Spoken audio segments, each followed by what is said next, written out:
Bismillahirrahmanirrahim. Assalamualaikum warahmatullahi wabarakatuh. Selamat siang anak-anak. Bagaimana kabar kalian hari ini? Alhamdulillah, semoga kalian tetap dalam keadaan sehat dan tetap semangat belajar. Kemarin kita sudah kenalan ya. Nama saya adalah Dewi Aprilia. Di sini saya akan menggantikan sementara Bu Maria Ulfa untuk mengisi mata pelajaran pendidikan agama Islam. Nah, sebelum kita memulai pembelajaran kali ini, kita baca doa terlebih dahulu ya. Berdoa mulai.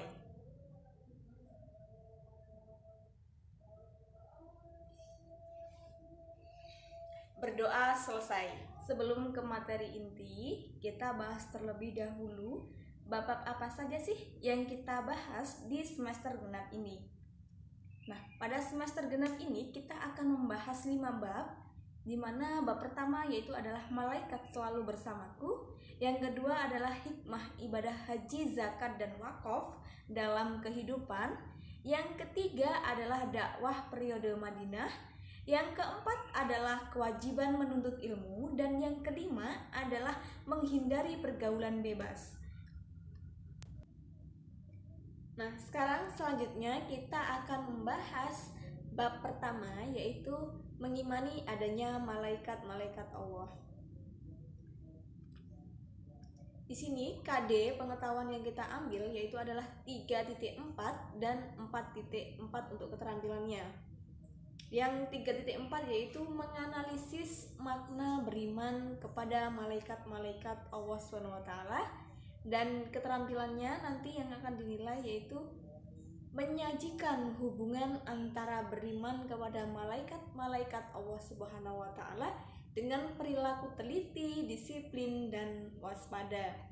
Jadi pada pembelajaran kali ini bertujuan agar pertama, peserta didik dapat menyebutkan pengertian iman kepada malaikat-malaikat Allah. Yang kedua yaitu diharapkan peserta didik dapat menyebutkan dalil nakli dan akli tentang iman kepada malaikat. Yang ketiga yaitu adalah peserta didik mampu menjelaskan nama-nama dan tugas serta sifat malaikat-malaikat Allah. Yang keempat yaitu adalah mampu menunjukkan hikmah mengimani malaikat-malaikat Allah SWT. Dan yang terakhir pastinya peserta didik dapat menunjukkan contoh yang diimplementasikan dalam kehidupan sehari-hari tentang perilaku beriman kepada malaikat-malaikat Allah. Jadi itu tadi adalah KD dan juga tujuan pembelajaran bab mengimani adanya malaikat. Nah, sekarang buku kalian halaman 5 untuk LKS, di situ akan menjelaskan materi tentang iman kepada malaikat. Nah, sebelumnya Ibu mau bertanya, iman itu artinya apa sih? Ada yang tahu? Iya, benar sekali. Iman adalah percaya atau yakin. Jadi, iman itu adalah meyakini sepenuh hati, diucapkan dengan lisan, dan diamalkan dengan perbuatan. Itu artinya iman. Selanjutnya adalah kata malaikat. Nah, di sini saya akan mengutip pendapat dari Muhammad Quraisihab. Kata malaikat berasal dari bahasa Arab yaitu adalah malakah, yang merupakan bentuk jamak dari kata malak yang diambil dari kata la'akal yang berarti menyampaikan sesuatu. Jadi, malakah atau malaikat adalah makhluk yang menyampaikan sesuatu dari Allah Subhanahu wa taala. Sedangkan menurut istilah, malaikat adalah makhluk gaib yang diciptakan oleh Allah Subhanahu wa taala dari nur atau cahaya sebagai utusan Allah Subhanahu wa taala yang taat, patuh, serta tidak membangkang terhadap perintah-perintah Allah Subhanahu wa taala.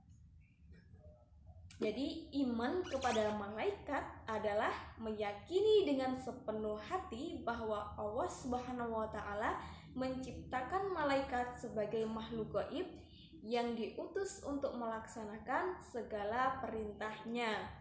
Meskipun malaikat itu tidak nampak oleh panca indera manusia ya. Jadi di sini ada juga yang mengatakan beriman kepada malaikat mengandung dua pengertian, yaitu secara ijmali maupun tafsil. Secara ijmali yaitu adalah beriman kepada malaikat secara umum atau general saja, secara umumnya faham. Nah, sedangkan secara tafsili adalah beriman kepada malaikat secara rinci dan lengkap. Jadi tahu nama-namanya, tugas-tugasnya, sifat-sifatnya, dan segalanya. Yang kedua yaitu adalah hukum beriman kepada malaikat. Jadi beriman kepada malaikat itu hukumnya adalah fardu ain. Mengapa fardu ain? Karena beriman kepada malaikat adalah salah satu rukun iman selain beriman kepada Allah, beriman kepada kitab-kitabnya, beriman kepada rasul-rasulnya, beriman kepada hari akhir, maupun beriman kepada qada dan qadar. Nah, kewajiban beriman kepada malaikat juga dijelaskan ya pada Quran surat An-Nisa ayat 136 yang berbunyi Bismillahirrahmanirrahim. Ya ayyuhalladzina amanu aminu billahi wa rasulih wal kitabil ladzi nazzala ala rasulih wal kitabil ladzi anzala min qabl wa may yaghfur billahi wa malaikatihi wa kutubihi wa rusulihi wal yaumil akhir faqad dhalla dhalalan ba'ida, yang artinya wahai orang-orang yang beriman, tetaplah beriman kepada Allah dan Rasul-Nya dan kitab yang Allah turunkan sebelumnya. Barang siapa yang kafir kepada Allah, malaikat-malaikatnya, kitab-kitabnya, rasul-rasulnya, dan hari kemudian, maka sesungguhnya orang itu telah sesat sejauh-jauhnya. Dari ayat ini tadi bisa kita ketahui bahwa beriman kepada malaikat hukumnya adalah wajib. Yang ketiga yaitu adalah nama-nama malaikat dan tugasnya. Malaikat yang diciptakan oleh Allah itu jumlahnya sangat banyak dan mustahil bagi manusia jika mengetahui. Jadi malaikat yang Allah ciptakan itu sangat banyak ya, dan mustahil jika manusia mampu mengetahuinya. Bahkan dengan dibantu alat yang secanggih apapun, manusia tidak akan mampu mengetahuinya. Nah, jadi jumlah malaikat yang diciptakan oleh Allah SWT itu adalah 70.000 malaikat, sesuai dengan hadis yang diriwayatkan oleh Ibnu Majah. Ya, namun malaikat-malaikat yang wajib kita imani secara tafsili ada 10, antara lain adalah yang pertama, malaikat Jibril. Malaikat Jibril itu tugasnya ngapain sih? Iya, malaikat Jibril bertugas menyampaikan wahyu Allah SWT kepada siapa? Kepada para rasul dan nabinya. Nah, malaikat Jibril juga memiliki sebutan lain ya. Malaikat Jibril punya 2 sebutan nama. Yang pertama adalah Ruhul Qudus, yang artinya roh yang suci, dan yang kedua adalah Ruhul Amin, yang artinya roh yang dipercaya. Selain itu, malaikat Jibril juga menemani Nabi Muhammad SAW ngapain? Melaksanakan Isra Mi'raj. Nah, yang kedua yaitu adalah malaikat Mikail. Malaikat Mikail ini bertugas menyampaikan atau membagi rezeki. Kepada siapa? Kepada seluruh makhluk hidup. Dialah yang menurunkan hujan dan angin, yang menyebabkan penyerbukan antara tumbuhan-tumbuhan sehingga terciptanya buah-buahan, atau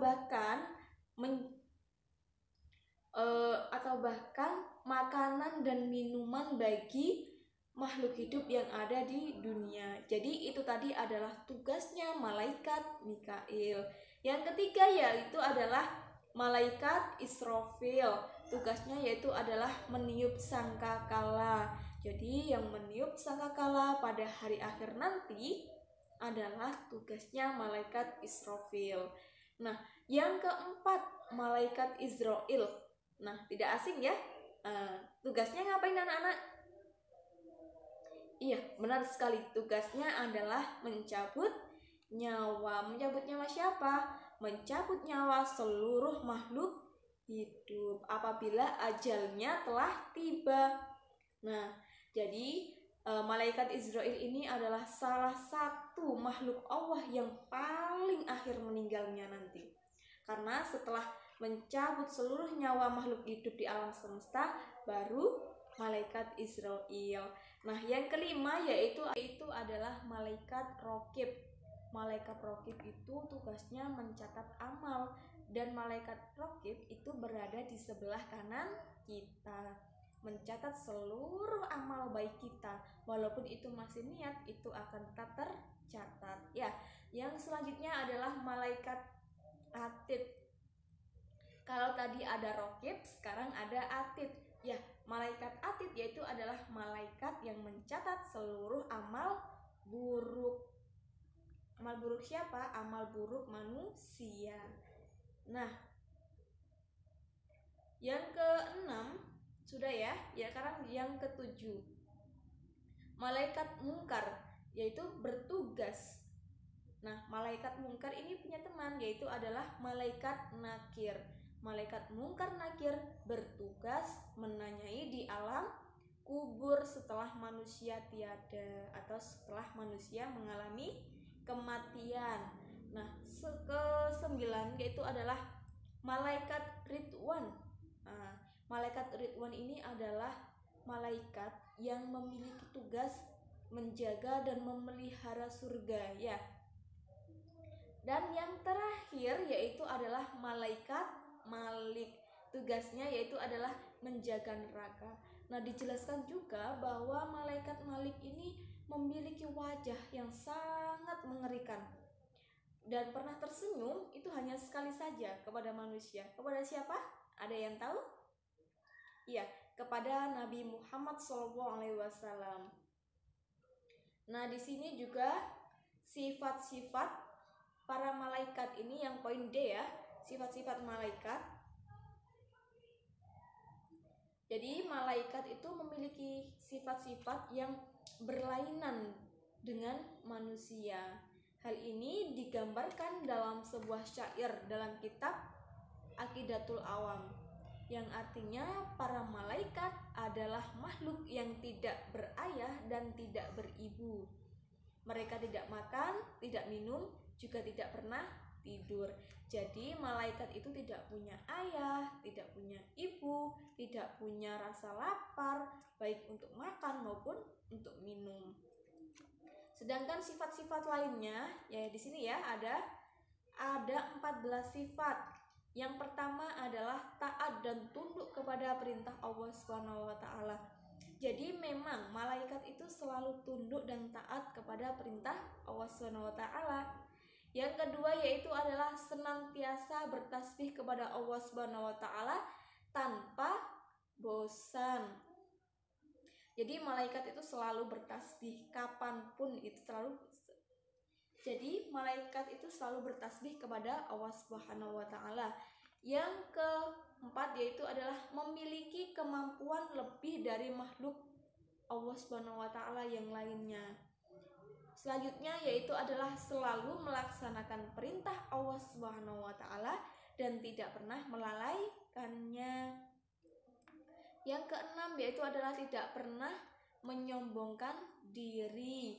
Yang ketujuh yaitu adalah selalu berhati-hati dalam menjalankan perintah Allah SWT. Yang kedelapan yaitu adalah memintakan ampunan bagi orang-orang yang beriman.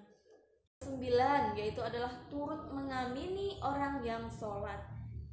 Jadi kalau ada orang yang sholat, jadi malaikat itu mengamini doa-doanya. Yang ke-10 yaitu adalah menemani orang membaca Al-Quran. Yang ke-11 yaitu memberi kemantapan dalam hati orang yang beriman. Yang ke-12 yaitu adalah diciptakan dari nur atau cahaya. Jadi malaikat itu juga memiliki sifat yang memiliki akal tetapi tidak memiliki nafsu. Yang ke-14 yaitu adalah malaikat tidak berjenis kelamin. Jadi itu tadi adalah materi kita pada hari ini ya. Untuk selanjutnya kalian kerjakan tugas yang sudah disiapkan ibu ya di website. Nah, kalian jawab di buku tulis kalian dengan tulisan yang rapi dan hasil foto yang jelas ya tentunya, dikirimkan ke WA saya. Nah, untuk pertemuan selanjutnya kalian persiapkan materi tentang hikmah mengimani adanya malaikat. Dan juga kalian bisa menambah literatur. Dan juga kalian juga bisa menambah literatur atau wawasan dan materi di segala itu ya literatur. Baik buku LKS, buku BSE atau buku paket maupun di internet, di YouTube, silahkan ya. Sekian dari ibu, kurang lebihnya saya mohon maaf yang sebesar-besarnya. Wassalamualaikum warahmatullahi wabarakatuh.